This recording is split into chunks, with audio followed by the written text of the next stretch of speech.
HBS show with lesson the screen goddess. History behind success of your role model. Yeah, Oluwa lifted me higher. Oh, now they wanna eat with me. Now they wanna drink with me. Now they see me as something. But I can't forget yesterday when they saw me as nothing. No one knows tomorrow, brother. No one knows tomorrow, sister. No one knows tomorrow, mama.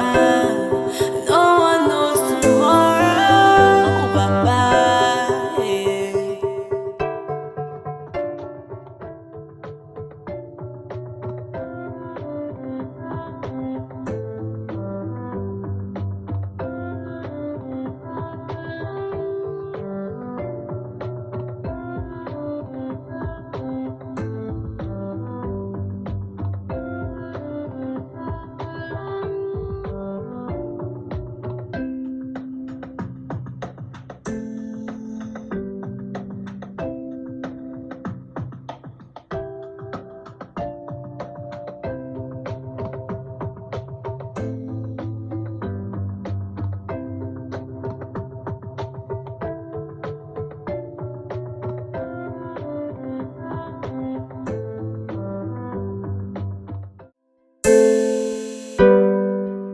It's the HBS show with lesson the screen goddess. History behind success of your role model. You're welcome to the program HBS show History Behind Success. That is one program where you listen to the true life story of how one started from the humble beginning. Every man, every woman has a story of how he or she started from the little beginning. Success, they said, is not an easy one. It's full of determination, focus, and discipline. My guest today, his story will inspire you. His story will make you believe that yes, whatever dream you hold on to must surely come out as a success. Who is this man? Join me as I make welcome to the program Dr. Akporere Francis Onojeta. He is the Permanent Secretary of Ministry of Power and Energy, Delta State. It's the HBS show with lesson the screen goddess. History behind success of your role model. So thank you for joining us on the program today. You're looking so handsome and smart. Tell me, what is the secret? Secret, looking good is part of my business. Wow! That's a good one. Right, tell us the story of your little beginning. I know that getting to this level in life by the grace of God is not a wish, is not a dream, it's hard work. So tell us how you started. A young man of my style, I was born into a farmer's family. I was born 30th of March 1961 to the family of Mr. and Mrs. Vincent Onojeta of Akporere. My father hailed from Akporere, my mother hailed from Akporere, precisely the oil depot called Akporere. And my father is a farmer who resides in Ikole Ekiti, in the current Ekiti state. So I was born in Ikole Ekiti. The usual traits of Roman, Tampi Banga, planting, hunting, whatever they can get, any living. Rubber. No, in the Ikole side, the Yoruba land side, they don't go for rubber. They go mainly for palm, cocoa, rice farming. Those are the things that they do there. They will just lease land from the Yoruba people and start working on it. And when I was giving birth to, how do I call it? The age of 2, 3, I was always very sickly, having malaria, say convulsion. Whether it was malaria, I don't really know, but convulsion. So it become very tedious for them. So my father said, take him to my mother, let him look for a solution in Ashby. My grandmother was in Akporere at that time. So that's how my mother came to Akporere with me. I'm the second child of my mother. Okay. I'm the third child of my father. Wow. So I was taking home, thinking that they would just do some native medicine so that I will not be convulsing and go back. Rather, my grandmother said, you can go leave my grandchild for me. So my mother went barehanded back to Ekiti, and my father was staying with his near brother in the same village doing this. I said, can you leave that such a small child with that old woman? Go back and bring the child. She came back. My grandmother told them that, am I the one that gave birth to you or not? She said, leave my child with me. So I started staying with my grandmother from the age of 3. Wow. So, as a child growing up, I don't know any other apart from what you call Inene. That's how we call grandmother in Rogoland. So, I happened that I was the youngest grandchild among the series. And you didn't converse again? I conversed several times. We tried to provide solution with different medium, scarification, rubbing all sorts of things on my face. As they say, if you look at it, in those days you would see a piece of cloth tied around it, it's knotted. It's slightly key inside that thing and knot it to put on the child neck so that it will not convulse. So, the one I vividly remember as a child, early in the morning, there was a shout, somebody is dying, all of all around there. We saw the man put on a chair with burning leaves, like all those scent leaf and the rest of them, to irritate the respiratory system so that I can breathe. Use pillow to wage him man. Eventually, the man died toward the end of the evening. The man was being buried, but my grandmother could not go. And it was just a stone throw from our compound because I was convulsing. Oh. And that same fateful day, somebody came to start stealing from the next door. That is one of auntie who was staying in the same compound with my grandmother.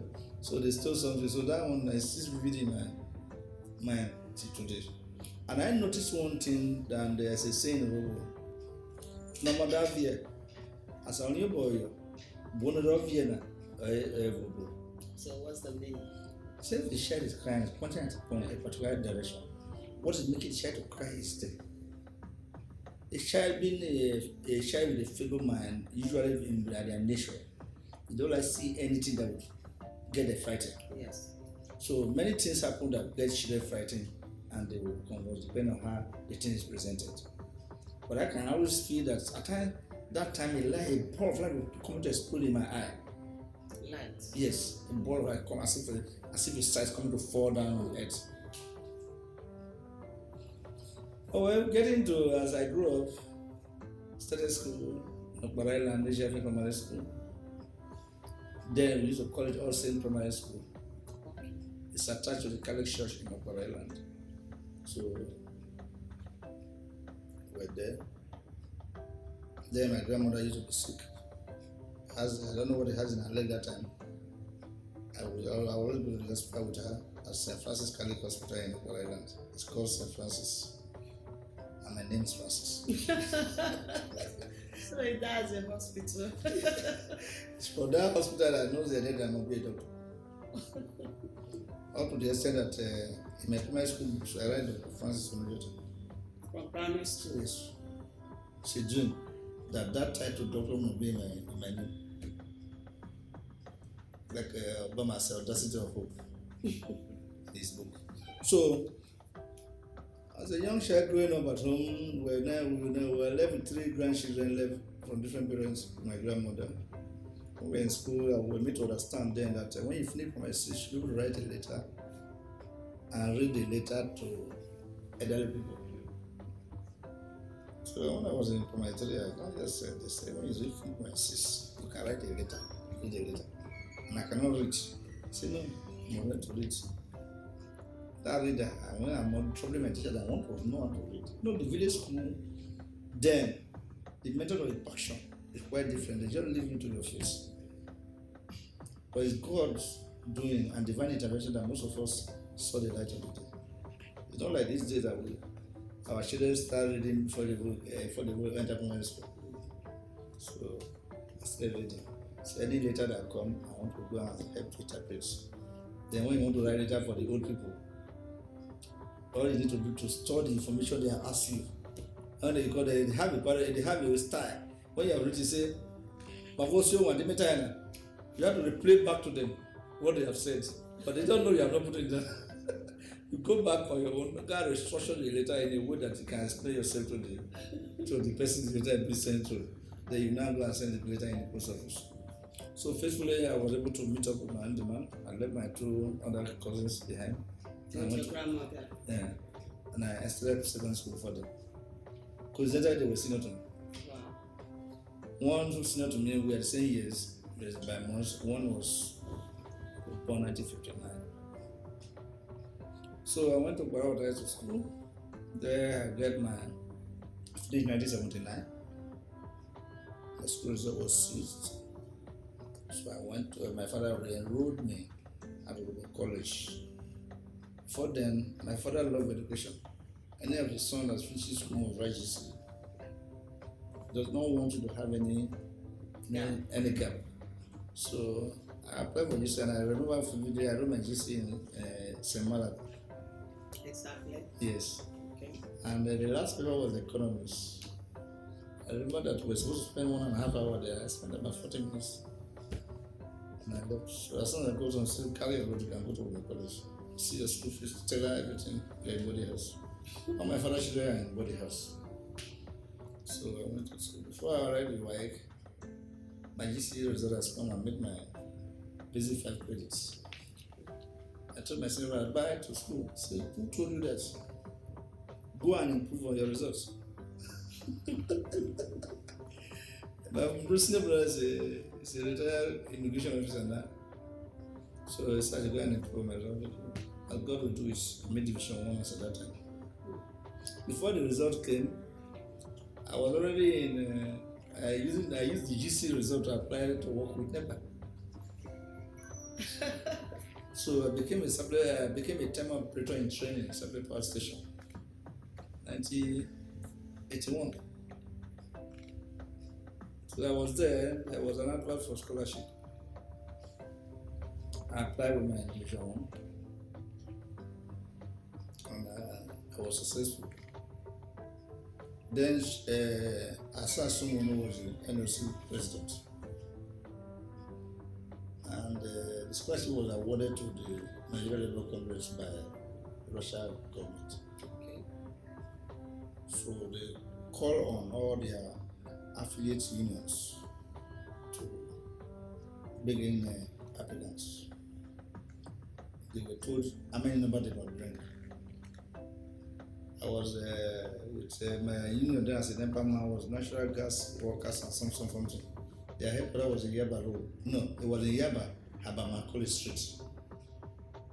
So the man who made the selection, I still remember his name, Mr. Nieshi. The qualification they needed was Division 1, Division 2, A level. So he said over 300 people applied, and everybody's overqualified. Everybody's overqualified. Yes. So he said, as a discussion, he had to do meditation. Okay. So that early morning after the meditation, the young man picked 10 names. So the 10 names, put it down, another day, pick 5. So because my union was expected to bring 5. So 5 was sent to the NLC. NLC, having gathered the pool of all the unions that are affiliated to him or to her, also selected 15 names and sent to Russia. Out of the 15 names, the Providence of Life, my name is also there. First, your name was among the 10 names Yes. picked by the Russian Yeah. people. No, now, not by the Russian people, but my union people. by your union. Yes. Okay, now the Labour Congress, out of the 15 names. Out of the numerous number they call, they pick 15 names from different unions. Okay. And I'm among the 15 they sent to Russia. In Russia, they pick 5. Out of the 5, I was also among the 5. Wow. So your name's supposed to be Lucky. no, my name is Akporere. That Akporere is not that for you to know that the average man knows geography very well.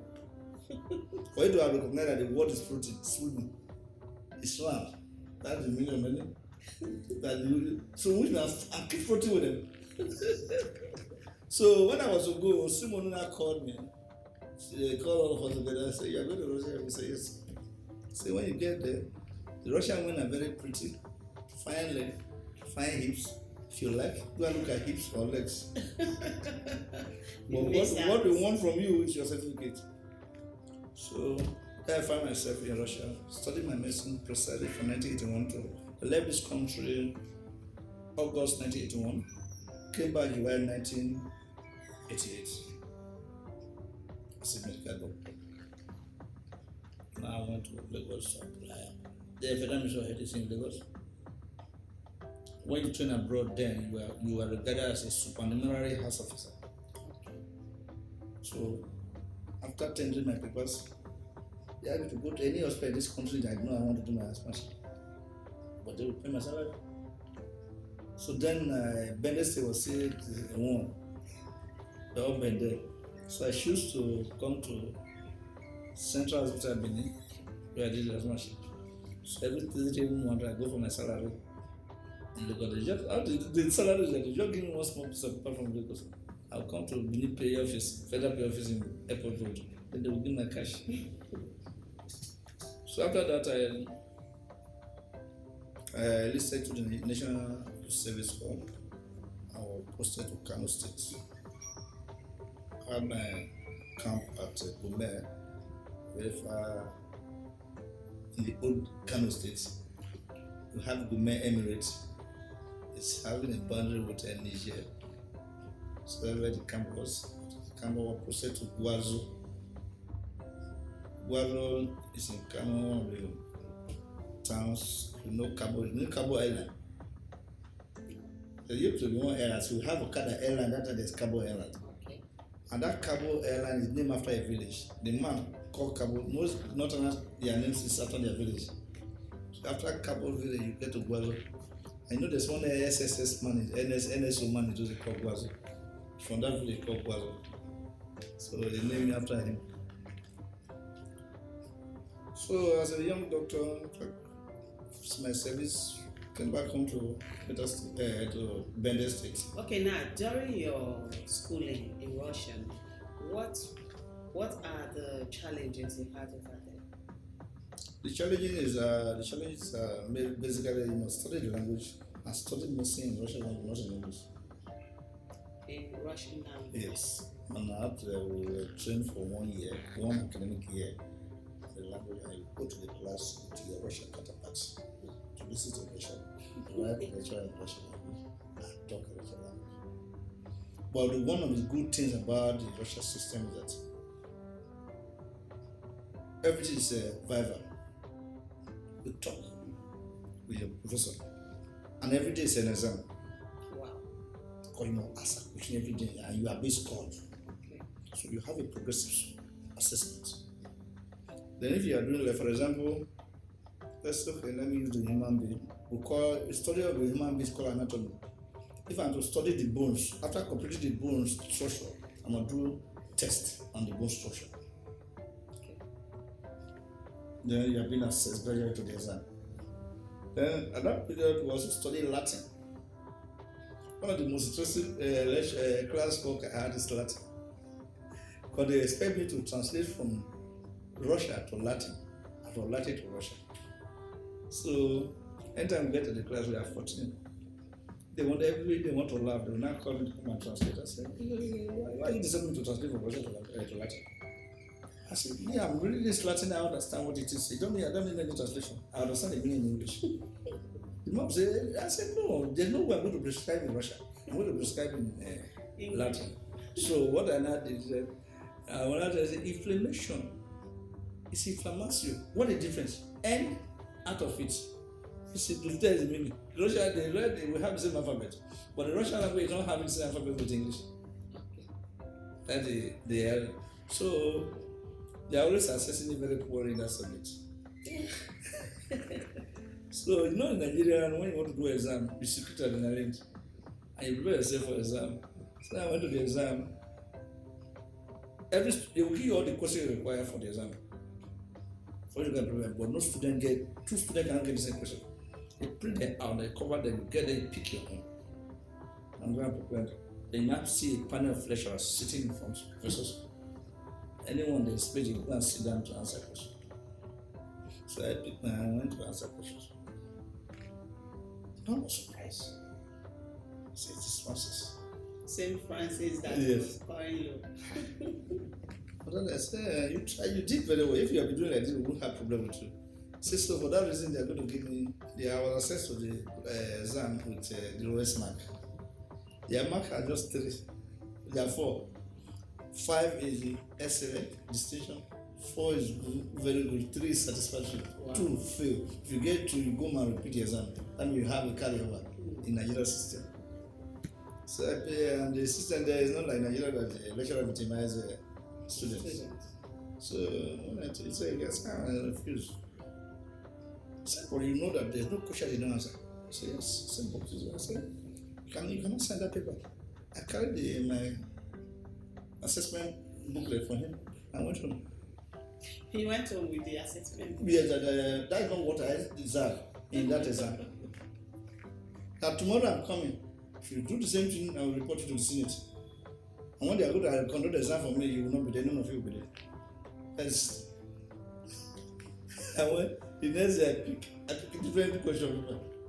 I see answer. So 3 of them had to converge. That Francis, you astonish everybody.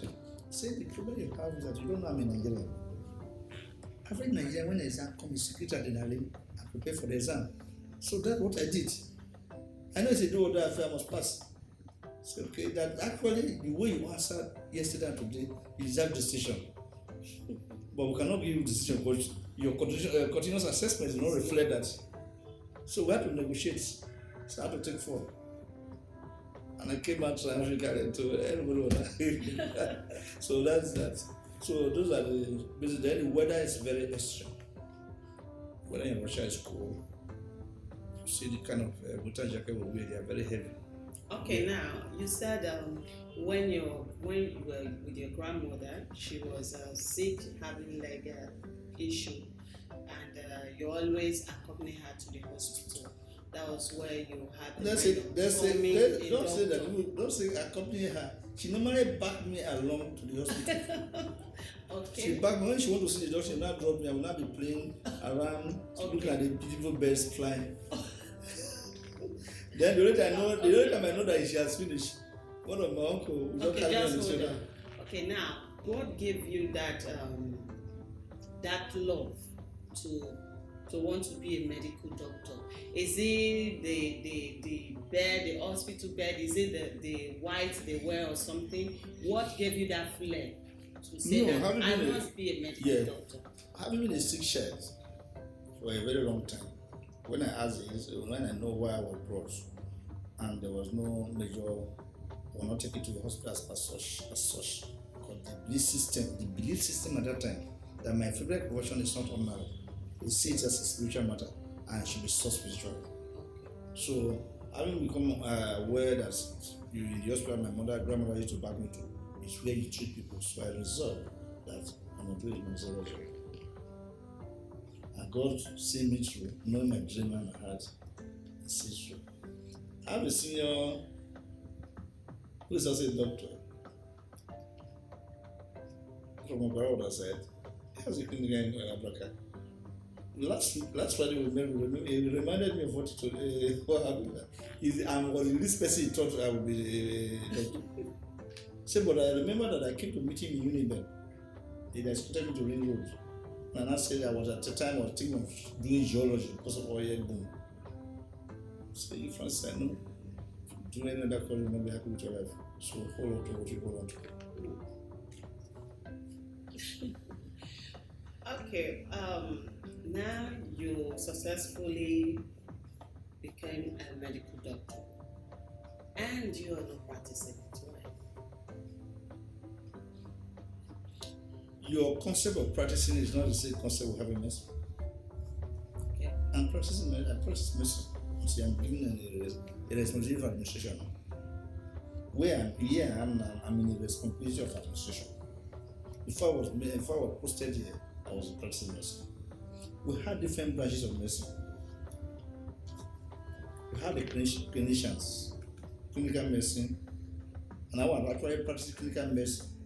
I was in the Central Hospital Ward as a medical officer. Before I went to University of Calabar to read public health. By that, I have a master's in public health. So Dr. Chris Ogorenchowe, we're co-medical officers. Our collaborators were very close those days. When the Buri took over power, rather when the Buri was elected into power, they came the essay to the Commissioner for Health. The Commissioner for Health then was Dr. Emmanuel Blanc, who later became SLG and later became the Governor of the States. So they were to do a lecture on environment. So he now said, can I give a lecture to the people? I said, yes. So by the time they submitted a name to Emmanuel Blanc, I said, Francis says, the Republic says. And Blanc knew me in person as before I became governor. Before I even became commissioner, my house is close to where normally do his laundry. Everyone when they come, will call me young doctor, come. And I used to visit him in the clinic to gist with him at Giwamo then. Well, anyway, before then we were both NME activists. So, as a young doctor in Warri Central Hospital, I can boast that I'm one of the young doctors who cut across rank of all categories of doctors. I can go to any doctor, sit down in your office, talk to all those senior consultants, and I'll be able to pull out the money for NME from them. If you don't give me the money, I will not leave your office. This young man can't do something to give. So I was the kind of the eye of NME in the Central Hospital. Okay. So he now called me and said, you did well. They said, can you come and work with me? I said, yes. That's why I was transferred in 2001 to Ministry of Health. From Central Hospital, yes.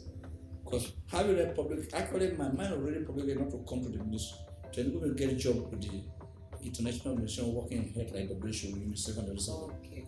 But those are the, if you like have PhD in a surgery, they don't require you.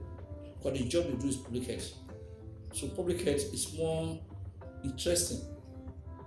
But as young students in medical school, people don't like community health or public health. They sit at a very dry area because they want to touch human beings. So I successfully was made an assistant director in the Department of Primary Health Care and Disease Control in the Ministry of Health in 2001. By 2005, when the current governor, Senator Ifeanyi Okowa, was now commissioner, now the national area will have what we call National Primary Health Care Development Agency. So it's idea to replicate it in every state. Okay. So being very visionary in its own way of reasoning, that myself and my substantive director, which is Dr. Tugmajo, to put up a paper for the government side, which we did, and it has passed the bill establishing the Delta State Primary Care Development Agencies. Wow. So that my director became the first executive director of the agency, and I was posted as director of social mobilization and advocacy. Then I was before the establishment of the agency, I was also the state malaria control officer. So we're going to the agency. The current governor told the director that program will remain with Francis. So I was not kind of getting the bullshit. So all the public health, most of the public health business guy in the agency.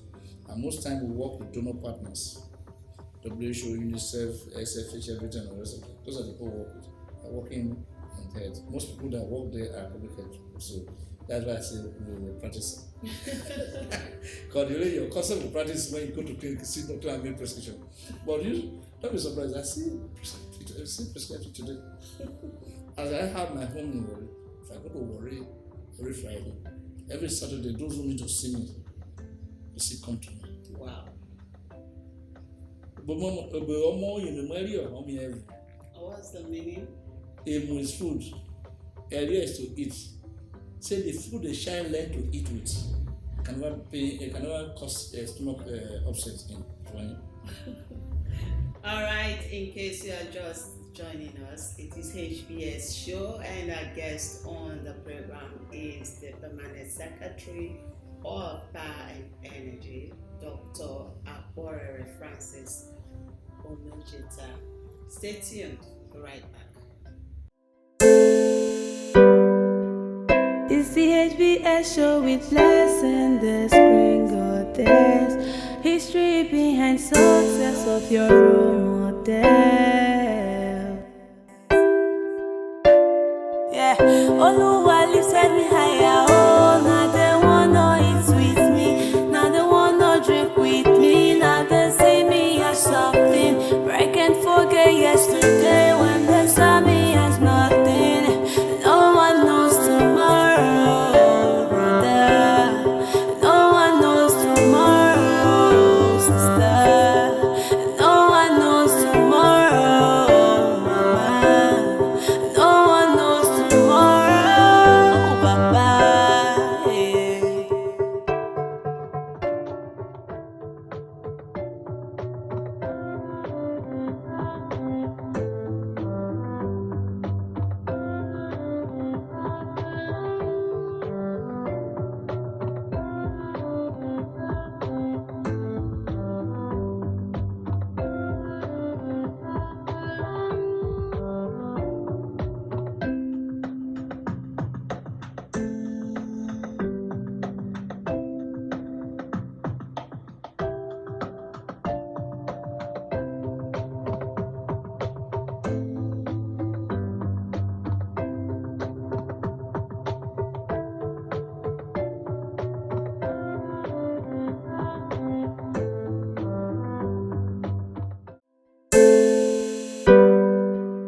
It's the HBS show with lesson the screen goddess.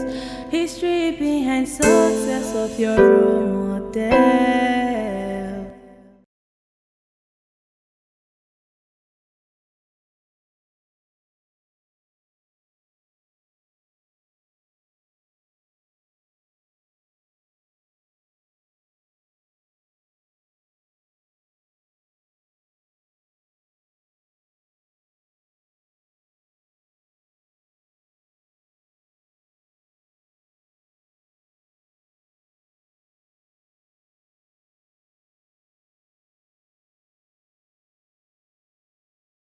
You're welcome back.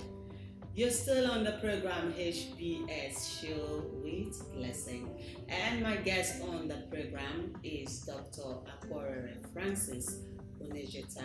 He is the Permanent Secretary of the Ministry of Power Energy in Delta State. Sir, before that break, you said that people are still coming to you for consultancy. So how do you cope?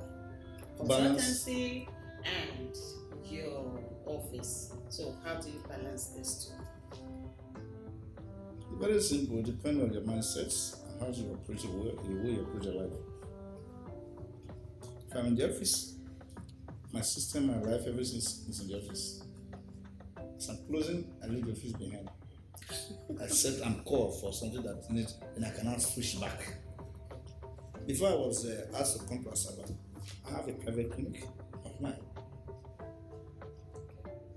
which when I go for weekend, I find out that many our system patient personalize the owner of the clinic.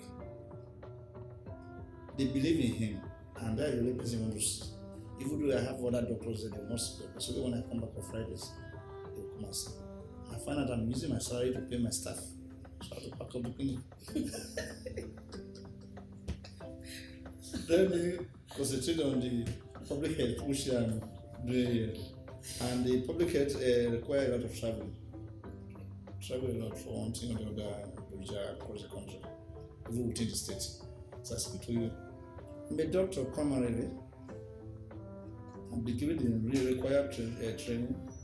I'm still in touch with the clinical section, and even though I'm doing practicing public health.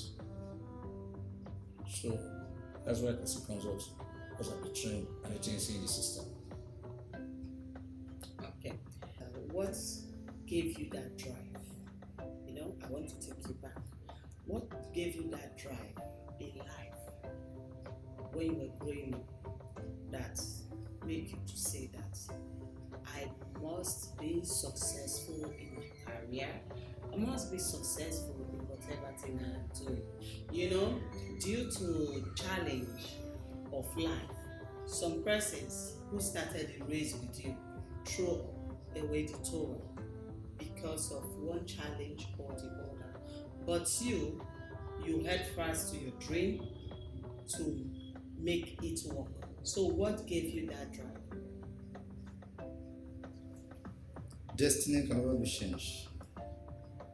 Destiny would help you to achieve what you set out to achieve. And for you to achieve, you have to do hard work. As I entered secondary school, when I was in class 1, my immediate senior brother was in class 5. I will tell you that in my family, even though we're in the rural area, we work for education. The first question I asked him, what are the subjects you need to do? You need to know to become a doctor. Counted it for me. Did that because I already know where I'm going. When I get to class 3,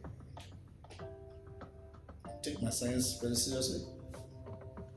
What was the essence? I became the best chemistry student in my time. Even though I was one of the person taking first in the class. But my peers, my contemporaries, they respect me for that chemistry. So what I've noticed is since I make up my mind to do what I want to do, I keep improving in my education within the school. I remember my first result was at 165, I've been 174. My position was 86 in class 1. You're laughing. My father asked, what is this? My father is not very good, just a primary old primary, so he used to say, it is worrying. What happened to the person that is number 1? Why can't you be number 1? 86 out of 162. Out of 174 or 162. No, they combine all the answers for the classes. So then they'll grade you according to your scores. So, but I was not deterred by that. I went to class 2. When I was in class 9, one time Mohammed overthrew the government of Yakubu. Then I now think that I should become an army officer. I told my father, and I wrote to Rosaria, I want to go to military school. My father now said, you are not serious. After dropping that admission, I just felt that the school I am, I was not doing well, that I want to go to government college, Uweli, Edo College or Federal Government College. I told my father, so if you do not like to take me to those schools, I will stop school. It took him a time to call on one of my cousins, who's now a reverend father, to come and speak to me. That's those kind of schools produce important people. So now steady up. As we go on, I could be proving my position. From that, it is Sunday I went to 35 to 23, 23 to 17. So the result is improving. When you notice, if you, that time when you scored very high mark in BK, Bible knowledge, my father said, you want to be a pastor? Why did you pass the general science?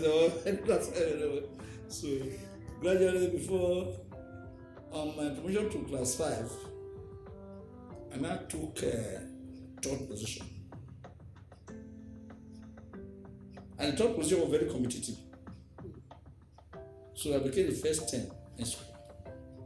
So when they were getting prefects, I was not a prefect, but I'm the first to be reckoned with. But I was a very, I would say terrible. I'm a disciplinary by excellence, and I still carry it on to today. When you get to class 5, boys serve you, fetch water for you, wash your clothes, do everything for you in school. Then that is the practice. I said I will not have boy because I refuse to serve when I finish primary school. Okay. And my father did not send me to school to serve anybody. That when I get to class 5, nobody will serve me. But if you are somebody who has the same spirit with me, you can mention my name as your master for you to get protection in the school. So early in the morning when I wake up, I'll go to the well to fetch my water. As I get there, people will be struggling. The student will be struggling to fetch water from me. But I'll just say, no, please, what I need from you, everybody should stay clear from the well. Want to fetch water? Let me fetch my water myself. You usually stand on top of the concrete well. I fetch my water and go and bath. I wash my clothes. So at times, occasionally, when I wake up in the night after prayer, I just walk around the hostels and I get there, I just say, yes. All of you say you are Mr. Big Joe's boy. Then my guy name then is Big Sir Big Joe. Sir Big Joe. Sir Big Joe. No, you don't have a name there in school. And I was the third smallest student there. They get to ask, what do you do for your master? I say, nothing. Open your locker. Milk. I got one thing of milk. Get another one thing of the geisha. Some garri, like that. Biscuit just go. Say, you know all the rules. Anybody who disturb me, let me know. If anybody disturb anybody who call myself his master, that person's boy will suffer. School, discipline was very important in school then, during the adult days. So, I remember one of my younger students who said, "Oh God, Francis, thank God be doctor, did me all." Because after dealing with you, I will ask people to fetch water for you to bath, and now call you back. Do you know why I punish you? So, I will explain to you. So I will tell you that the coat of guide, man, or stubborn as you have when you went to the school, hang it at the gates. So when you're going home, take it back and wear it to your house. Because discipline is that my name is quite popular in the staff room. Very popular. But they say, how come nobody reporting him? Because of the method that my approach to them. Yeah. Wow. Sai, one of your pictures, I saw when then you were wearing coats, you know, now you're wearing suits. Coats. Oh, very cool then. You're wearing coats at that time. Now you're putting on suit. You know, there is difference between coats and suits. Now you're looking more cute, handsome, and how will I put it? At this old age, a man looking more handsome. So that time, I believe that was what was in vogue. No, that's what I wanted to all say. those coats, When you see your trousers like big trouser, and all that.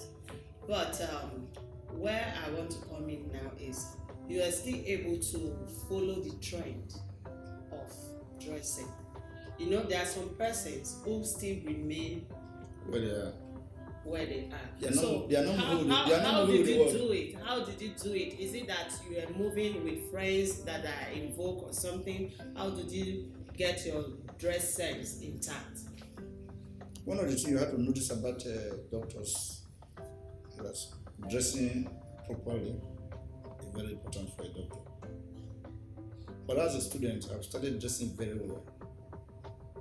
When I was a student in Russia, I traveled to Italy or London or whatever, buy fine jackets. If you see one of those people, you see white and white. I bought out white and white jacket in the room. But then when we were students in Nigeria students in Russia then, we were considered one of the modest people, not very social, civilized. Anything you want to do, they look forward to us. We will have OAU students meeting. Everybody want to look up to Nigeria the way they dress. So the sense of dressing is not just today. I have to remain afloat with what is available as trend in the setting. So I'm somebody who like proper dressing and dress well, because I believe that you are dressed the way you dress. If you were here earlier, I was just chatting on my officers that just check the word that you are not quite dressed, go home and dress and come back. Wear a jacket, wear a shirt with two buttons at the neck. We make the collar to be very high. Joker, I told you that you cannot wear that type of shirt on that kind of jacket to make you irresponsible. You are not a musician. Go home and dress and come and show yourself back to me. So dress is part of me. I have that courage of dressing from time immemorial. Wow. Keep it up. It's a good one. And I've made it in the policy in my ministry now that all my directors are standardized. Okay, sir, before we go, we'll be talking about work. Now we want to know about your life, your romantic aspect of life. How did you meet your wife? I returned from Russia. I married Russian women. And I remain an African to the core. I always tell you that, I always tell my colleague that I cannot get hypertension because I want a woman to eat potato. I want a wife who know my culture, who make my start from me, who work for me. So I came back as providence, as God ordained. You always say that you have who you marry is somewhere waiting for you. That my special grandmother to take care of me. Died 2 years after my departure. And the time I was leaving, bought Gordon Gin, came with my father from Saplet, and I gave him a drink that I'm traveling. Then she can no longer stand up. Said, will you come back early? I said, yes. And because then my cousin Reverend Father, who talked to me, was already ordained as a Reverend Father then, was also to travel to US. Actually, I was to travel to US. Uncle sent me ticket July 5th of 1981. Go and take visa, American visa, come to America. So my passport was already in the American embassy for a visa when I get my letter of scholarship. I withdrew that letter and my passport. Gave the ticket to my cousin to send to my uncle to send to another person in the family. So we both of us left the country the same year, but I left a month earlier than him. When he came back, when I was saying that this is what I did, so who gave me that sense? I said, yes, I know that. I can never meet in any, by the time I'll be a man, any woman I would have died. And it did so much for me, I must give back to her. All my provision in school and body has always sent it to her. That's the only way I can pay her back for keeping me alive. So she died. They did the Rema ceremony and they were to refine her burial. She's from Akporere. Okay. So during that burial, I saw my wife. Actually, one of my friends said he liked the lady. I said, no, any fair lady you see here, is like it from my family. Because my uncle and aunties are first mother, I knew really, I don't know everybody. So don't come and look for anybody. So that's how I met her. Virtually, she's not she's not one of my cousins. So that's how we started. So I was able to dribble my friend to go.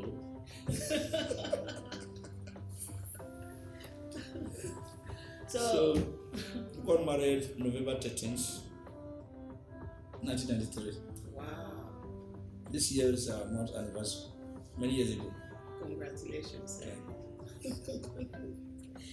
Okay, so how do you spend time together? She has been an understanding woman. And my way of life, I'm a military officer, which will move from one barrack to the other. Move from one war front to the other.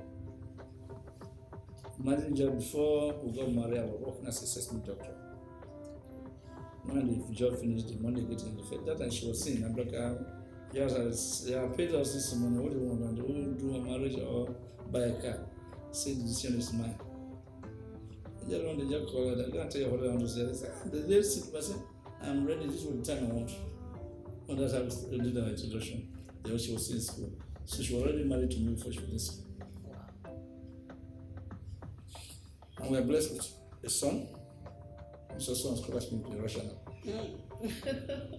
He got his own scholarship, not me. I didn't participate in it. On his own. On his own. He's the Russian lady of this kind of engineering. He was a second year physics student in Unilab. But because he's year one, his roommate got that scholarship, so he picked interest. So that's it's then. Wow, that's a good job. So our timing, like I tell you now, since 2001, I've been moving up and down.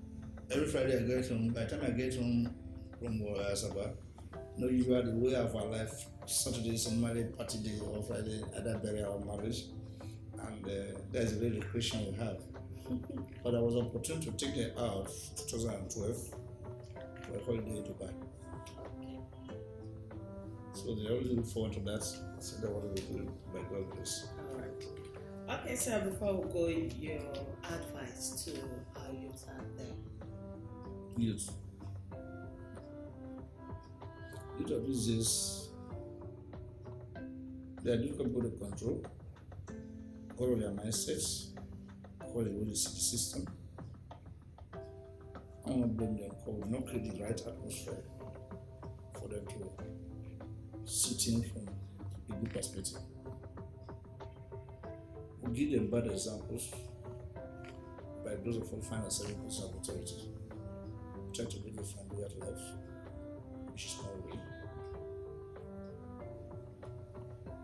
If I tell you now that I'm a permanent secretary in HBS, I have only one building, and I bought my land with my car loan.